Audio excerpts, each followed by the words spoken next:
Hello నేస్తామ్స్, మేము ఇచ్చట కుశలమే, మీరు అచ్చట కుశలమేనా?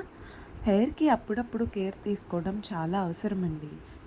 దానికోసం అప్పుడప్పుడు నేను కొన్ని హోమ్ రెమెడీస్ చేస్తూ హెయిర్ ప్యాక్స్ వేస్తాను. దానికి సంబంధించి ఇక్కడ నేను కొన్ని ఇంగ్రీడియంట్స్ తీసుకున్నాను. అవేంటంటే ఇక్కడ మీరు చూస్తున్నారు కదా, కర్డ్, మెంతులు, దాంతోపాటు ఒక చిన్న లెమన్ స్లైస్ని స్క్వీజ్ చేసి మిక్సీ జార్లో గ్రైండ్ చేశాను.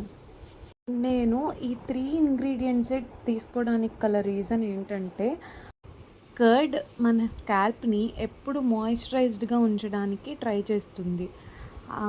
మీరు నమ్మరు, మెంతులు మన హెయిర్కి ఎంత హెల్ప్ చేస్తాయంటే, మామూలుగా బయట అమ్మే కండిషనర్స్ పెట్టిన దానికంటే కూడా చాలా సాఫ్ట్గా అయిపోతుంది ఒక్క మెంతులు పెడితేనే మన హెయిర్. ఇంకా లెమన్ ఏమో హెయిర్లో ఉండే చిన్న చిన్న ఇన్ఫెక్షన్స్ని క్యూర్ చేస్తుందని కొంచెం స్క్వీజ్ చేసి గ్రైండ్ చేశాను. దాన్ని ఇలా హెయిర్ మొత్తం స్కాల్ప్కి అంటేలాగా అప్లై చేశాను. ఈరోజుకి ఇంతే నేస్తామ్స్. మరో వీడియోలో మళ్ళీ కలుద్దాం. అంతవరకు సెలవు మరి. Until then, do like, share and subscribe.